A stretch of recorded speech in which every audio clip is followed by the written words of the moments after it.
Welcome to Shatter. Support the channel by liking, commenting, and subscribing. I promise even more interesting stories. It was 2:47 a.m. when my phone lit up beside the bed. One message. From her. The screen glowed in the dark, burning her words into my brain before I even fully opened my eyes. If you're going out with friends, forget about me. No context. No lead up. Just that. A line dropped like a match on dry grass, meant to ignite something. Drama, begging, panic. I don't know. But what she didn't expect was silence. I didn't reply right away. I laid there, wide awake, staring at the ceiling, and realizing something that should have hit me months ago. This wasn't love anymore. It was control dressed up as care, possession disguised as concern. And that message wasn't about going out. It wasn't about friends. It was about power. She wanted to be the one who left, even when I hadn't gone anywhere. And in that moment, something inside me just shifted. I picked up the phone, stared at her name one last time, and typed 6 words. Who are you? For real. Then I hit send. No emoji, no follow-up, just cold clarity at 3 a.m. Delivered like a bullet through glass. Because honestly, I didn't recognize the person on the other side of the screen anymore. This wasn't the girl I met 2 years ago. The one who used to laugh at dumb movies, who stayed up talking until sunrise, who said, "we," like it meant something. That girl was long gone, replaced by someone who monitored my location more than my well-being, who kept score, who made me feel small so she could feel big. And the worst part? I let it happen. Not overnight. Gradually. Quietly. In the name of keeping the peace. But peace built on silence is just another kind of war. So that night, I didn't argue. I didn't explain. I didn't apologize for things I hadn't done. I just lay there, breathing in the kind of freedom you don't notice until it finally arrives. The next morning, I made coffee. Same way as always. Black, strong, no sugar. Only this time, I didn't check my phone. Didn't wait for her reply. Because I already knew what was coming. A guilt trip. A spin. Another emotional ransom. But I wasn't paying anymore. That day, I booked a haircut. Hit the gym. Ate lunch alone. And liked it. She thought her message would shake me. But all it did was wake me up. And from that point on, I wasn't the guy waiting by the phone. I was the guy she used to know. And soon enough, she'd feel the difference. By noon, the message was still unread. No typing bubble. No reaction. Just silence. And for someone who used to blow up my phone over the smallest things, me liking a coworker's vacation photo, replying late to a "where are you?" This silence wasn't normal. It was calculated. Planned. A power play, designed to pull me in. But I didn't bite. I kept my notifications off. Went about my day like her message hadn't shifted something permanent. Took a long walk. Ordered takeout from that Thai spot she always hated because they never got the spice level right. It was perfect. At 4:16 p.m., I got a message from someone else. Jake. My friend. Her least favorite. Man, I wasn't gonna say anything. But you might want to check her stories. I didn't want to. But I did. And there she was, at some rooftop bar, laughing, drink in hand, surrounded by guys I didn't recognize. One of them had his hand on her back. Not casually. Possessively. The caption? Free at last. No tag. No context. But loud enough. And suddenly, her silence made sense. She didn't want to fight. She wanted an exit. One she could frame on her terms. To her, that 3 a.m. message wasn't a threat. It was a pretext. A setup. She was already gone. Already out. Probably had the whole story planned. I was distant. I was controlling. I didn't understand her need to be free. But I didn't flinch. I didn't screenshot. Didn't send a follow-up. Didn't ask questions I already knew the answers to. Instead, I took a deep breath and cleaned the apartment. Not out of anger. Out of preparation. I took down the framed photo of us from the hallway. Packed her clothes into a single suitcase. Left it by the door. She didn't live here anymore. And even if she did come back, she wouldn't recognize the man standing in front of her. Because that night, I made a decision. No explanations. No confrontation. No emotional fireworks. I would let her dig her own hole. And when she turned around expecting to find me there, broken, confused, begging, I'd already be gone. Not physically, emotionally. And that's the kind of absence that hurts the most. She thought she was in control. But control is an illusion. And when it shatters, the silence becomes the loudest sound in the room. And I had just learned to live in it. It came 2 days later, mid-afternoon. A simple text. Hey, how's your day? No apology. No explanation. No mention of the 3 a.m. message. No acknowledgement of the photos, the caption, the rooftop bar, or the hand on her back. Just a soft, neutral probe. The kind meant to test if the window was still open. I stared at it for a long time. Not because I didn't know what to say, but because I knew exactly what she was doing. She wanted normalcy. Familiarity. She wanted the cycle to spin again. Conflict, retreat, reset. But I wasn't a part of that loop anymore. This wasn't a temporary disagreement. This wasn't a cooling-off period. This was a line, crossed with intention. And she had crossed it like it meant nothing. That text? It wasn't about reconnecting. It was about rewinding. Erasing the damage by pretending it never happened. But silence doesn't mean forgetfulness. It means calculation. And I had calculated everything. I didn't answer her right away. I finished my coffee, went to the gym, took a call with a potential client, watched the clock move forward. And the more time passed, the more certain I became. She wasn't reaching out because she missed me. She was reaching out because her distraction ran cold. Maybe the attention wore off. Maybe the guy on the rooftop wasn't what she thought. Maybe being free at last didn't feel so good once the music faded and the bar tab hit. Whatever it was, I wasn't going to be the fallback. I wasn't going to be the guy she circled back to when reality didn't match her fantasy. At 6:42 p.m., I responded.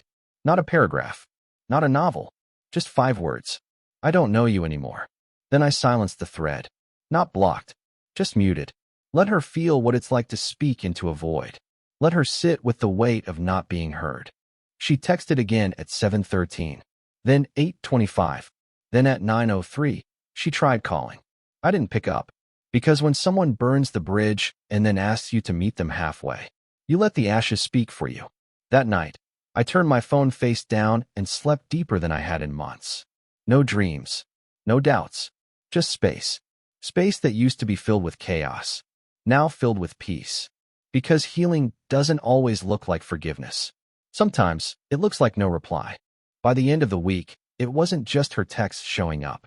It was people I hadn't spoken to in months, mutual friends, casual acquaintances, even her cousin Abby, suddenly checking in like they'd just remembered I existed. The tone was always the same. Curious, careful, loaded. Hey, man, just wanted to see how you're holding up. I heard there's tension. Tension. Interesting word for betrayal. She'd clearly started planting her version of the story, spinning it her way.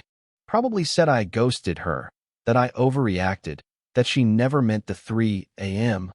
message like that. But I knew the game. You don't hit someone with emotional grenades and then act confused when the silence that follows is permanent. I didn't defend myself, didn't send screenshots, didn't explain. I just listened, nodded, changed the subject. Let them talk. Let them wonder. Because nothing makes people question a story faster than the silence of the one accused. She wanted me to react, to clear my name, to panic, to chase. I didn't. Because the truth doesn't need noise to exist. It just waits. And eventually, people start to see what you saw. 2 days later, Jake sent me a video. Her. Same bar. Same crowd. Except this time, she wasn't laughing. She was slumped over a table, arguing with someone off camera. Her voice was raised. Sharp. Drunk. Jake wrote one line under the video. She's unraveling. I didn't smile. Didn't gloat. Just watched it once and deleted it. Because revenge isn't always loud. Sometimes it's just the absence of reaction while they burn the house down trying to get your attention. That weekend, I went hiking. Just me, a trail I hadn't walked in years, and a quiet mind. At the top, I sat on a rock, looked out over the valley, and realized something that surprised me. I didn't miss her. Not the version she became. Not the version she pretended to be. Not the girl who thought my silence was a game she could win. I missed peace. And now I had it. She could keep telling her story to whoever would listen. She could frame it, twist it, reshape it into whatever made her feel better. Because I wasn't part of it anymore. Not in her life. Not in her lie. And that was the most honest thing I'd done in years. It came at 11:41 p.m. on a Sunday. Another text. This time, it was different. Not flirty. Not passive-aggressive. Not bait. It read, "I'm worried about you. Can we talk?" I stared at it for a full minute. Not because it hurt. Not because it pulled me back in. But because I almost didn't recognize the strategy. She'd tried the cold exit. Tried the silence. Tried the soft reset. Tried the public humiliation. Now she was moving to concern. It was the final card. Fake empathy. The just checking in routine. Designed to sound innocent. Designed to catch me off guard. But I'd already stopped playing the game. She wasn't worried about me. She was worried about losing control of the version of me she used to manage, emotionally, mentally, socially. And the silence? It hadn't just bothered her. It had unbalanced her. Because silence can't be argued with. It doesn't give her a foothold. It doesn't provide a script. And people like her, manipulators who dress their motives in good intentions, need feedback. They need dialogue. Without it, their power dies. I didn't reply. Instead, I opened my contacts, scrolled to her name, held my thumb there for half a second, then deleted it. Not because I was angry, because I was finally neutral. Indifference, I learned, is colder than hate. That night, I blocked her number. Not out of spite, out of finality. I'd let the phone sit silent for long enough. Now, I didn't even want the option of seeing her name again. She'd used concern like a mask, hoping I'd mistake it for compassion. But real compassion doesn't arrive months too late, wearing guilt and desperation like perfume. I slept with no dreams that night. No spirals. Just air. Just calm. The next morning, I cleared the last of her things. Found one of her old earrings under the dresser. I held it for a moment, not out of emotion, but to make sure it didn't follow me into the next season. Then I tossed it. That's when I realized she hadn't just lost me. She lost access to my time, to my headspace, to the version of me she thought she could reach whenever loneliness got too loud. And when she checks back in again, and I know she will, she'll be met with nothing. No block screen. No message failed. Just absence. Because sometimes the strongest reply is nothing at all. It was Wednesday evening when I heard the knock. 2 short taps. Then silence. I didn't move right away. Just stood in the kitchen, mug in hand, waiting to see if it would happen again. It did. A third knock. A little firmer this time. I already knew who it was. She had that kind of presence, subtle, but heavy, like a storm you hear before you see. I opened the door halfway. She stood there in a hoodie, no makeup, hair pulled back like she was trying to look real, like she hadn't rehearsed this 100 times in front of a mirror. She didn't speak at first, just stared, like she was trying to find the version of me she once knew. But that man wasn't here anymore. I didn't step back, didn't say come in, didn't even ask why she was here. Because I already knew. She wasn't here for closure. She was here for confirmation. She wanted to see if I'd flinch, if I'd soften, if I'd make room. I didn't. She finally said, I thought maybe we could talk. That word again. Talk. She'd used it like a magic key so many times, like conversation could erase consequence. But I wasn't opening that door. Not emotionally. Not physically. Not again. I said one thing. There's nothing left to say. She blinked. Tried to laugh. Come on, seriously? I didn't smile. Didn't blink. Just held the door exactly where it was. Half open, half closed. A mirror of what she did to me for months. Only now, I was the one holding the handle. She shifted her weight, looked past me into the apartment, scanning for pieces of herself. There were none. No framed photos. No candles she left behind. No traces. I had made sure of it. She muttered something about not recognizing me anymore. And she was right. I had changed. I had sharpened. Not out of revenge, but out of clarity. She waited another beat, expecting me to ask her in. I didn't. Eventually, she turned, walked back down the steps, and disappeared around the corner. I closed the door, locked it, not because I was afraid she'd come back, but because I knew she would. And next time, there wouldn't even be a knock. It started with a photo, nothing direct, just an old picture of her hand holding mine, cropped so you couldn't see my face, but anyone who knew us knew. The caption was vague. Funny how some things change and some things never do. Within hours, it had likes, comments, the usual suspects chiming in with, "You deserve happiness," or "People don't appreciate what they have." It was bait. Pure, strategic bait. A performance dressed up as pain. But I didn't bite. She wanted people to fill in the blanks, to paint me as the cold one, the one who walked away, the one who stopped caring. But the truth was, I didn't stop caring. I stopped tolerating. There's a difference, and I wasn't going to rewrite that for her audience. Let them speculate. Let them build their own version. I'd already built something better, peace. A few of our mutuals messaged me, not directly about the post, but the subtext was clear. One even said, "She's been posting a lot about you lately. You okay?" I told them I was great. Because I was. And because I didn't need to defend myself against someone who used to love me in private and now weaponized memory in public. That week, she posted more. Song lyrics. Throwbacks. Passive lines like, "Sometimes the ones who say nothing hurt the most." Every post was a rope, trying to pull me back, trying to create tension in a story that was already over. But silence. Silence was my full stop. And when you stop feeding the machine breaks. By the third post, the comments shifted. Less support. More questions. A few even called it out. "Didn't you leave him though? Didn't you post free at last month?" I didn't like the comments. Didn't screenshot them. Didn't cheer. Because this wasn't about revenge. This was about release. And I wasn't going to let her pull me back into a story I'd already exited. People who knew the truth didn't need reminders. People who didn't matter. That weekend, I turned off all social media. Not out of spite. Out of protection. Because peace is expensive, and I'd already paid enough. She could post whatever version of me she wanted. The guy who changed. The guy who grew cold. The guy who vanished. Let her. Because the version she was describing wasn't a villain. It was a man who finally knew the value of silence.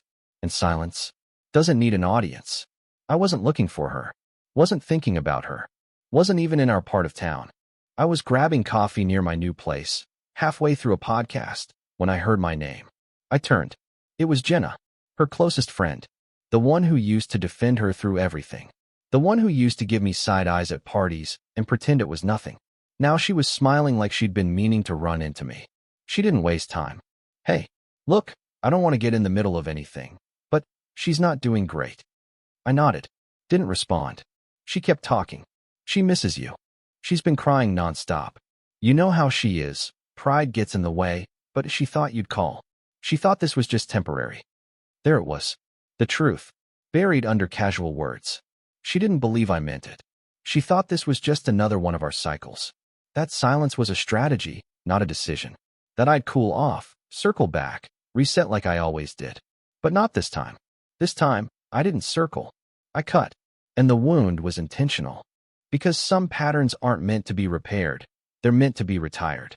Jenna kept going, telling me about how she'd barely left the apartment, how she'd stopped eating right, how she replayed everything I ever said like it held secret clues. But what she didn't realize, there were no clues, just clarity. And I wasn't going to let old memories seduce me into reopening a door I had already bricked shut. So I nodded again, said something polite. "I hope she finds peace." Jenna looked surprised. Maybe she expected tears, or regret, or that I'd ask if she still talked about me. I didn't, because knowing she was falling apart didn't make me feel better. It made me feel nothing.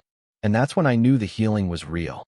When someone else tries to hand you the weight you already set down, and you don't pick it up. That afternoon, I walked home through streets that never knew her, past people who had no idea who I used to be. And I liked it that way. A new rhythm. A quieter pace. I never blocked Jenna's number. Never needed to. Because if word gets back to her, I want her to know this. I heard everything, and still said nothing. 3 months had passed since the last knock. No texts. No social media tags. No mutual check-ins. Silence had become my atmosphere, and I'd built a life inside it. New apartment. New routines. New people, the kind who didn't know my past and never asked about it. I wasn't hiding. I was healing. There's a difference. And for the first time in years, I wasn't walking around with my shoulders tense or my phone on edge. I was still. And that stillness wasn't boring. It was solid. So when I got home one Friday evening and saw a letter slid under my door, part of me already knew. It was handwritten, folded neatly, my name on the front in her handwriting. The same loops I used to trace when we'd lie in bed and talk about forever. I stared at it. Didn't pick it up right away. Just stood there, keys still in hand, reading the name over and over like it belonged to someone else's past. Because in a way it did. I already knew what was inside. Apologies, regrets, replays of what could have been. Maybe a little rewriting of history to soften her own guilt. Maybe even a line or two that sounded honest. But none of it mattered. Because the story she was trying to write no longer had a place in my chapters. I could have read it. Could have let curiosity win.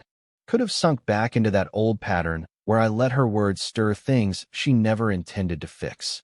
But that's how they pull you back. With softness. With nostalgia. With timing. And I wasn't falling for it. I left the letter on the kitchen counter. Sat down. Ate dinner. Watched a movie. And when I finished, I picked it up. And dropped it into the trash. Unopened. Not out of anger. Out of finality. Because not every apology deserves an audience. Not every regret needs a response. She wanted closure. But sometimes closure isn't given. It's taken, quietly, without permission, and without spectacle. That night, I slept without checking the hallway again. No guilt. No second thoughts. Because her words? They came too late. And I no longer lived in the place where they could reach me. It had been nearly a year since her name last crossed my screen. 12 clean months. No texts. No letters. No messages relayed through mutual friends. The air had changed. Not just around me, but inside me. I wasn't waiting for anything anymore. Not closure. Not clarity. Not an apology. I had outgrown the version of myself that needed those things. And then, on a random Tuesday afternoon, I saw her. I was walking downtown after lunch with a client, just passing through the same street we once used to argue about where to eat. She was across the street. Same walk. Same hair. But slower now. Hesitant. She spotted me before I saw her. Because when I turned my head, her eyes were already locked on mine. There it was, that split second when time compresses, where the weight of everything unsaid floods between two people like electricity. She stopped walking. I didn't. No nod. No smirk. No acknowledgement. Just forward. And not with anger. With peace. Because that moment wasn't about revenge. It wasn't even about her. It was about proving something quietly, that I no longer lived in the story she thought she controlled. No words exchanged. No pause for effect. Just my stride continuing like she'd never been part of the frame. And maybe that hurt more than any angry message ever could. Because when someone refuses to hate you, it means they've truly left. I don't know how long she stood there. I didn't turn around. Didn't need to. Because that was the final chapter. Not loud. Not dramatic. Just distance. Real, irreversible distance. That night, I took a longer route home. Not because I was shaken. Because I wanted to enjoy the quiet. The kind of quiet that used to feel empty, now full of power. I passed a small bookstore, walked in, bought a journal. And on the first page, I wrote one sentence. You thought I'd come back. Then closed it. Because I had nothing more to say. She got the ending she earned. Silence. And I got the one I deserved. Freedom. Been through it. When they crossed the line. And you made sure they felt it.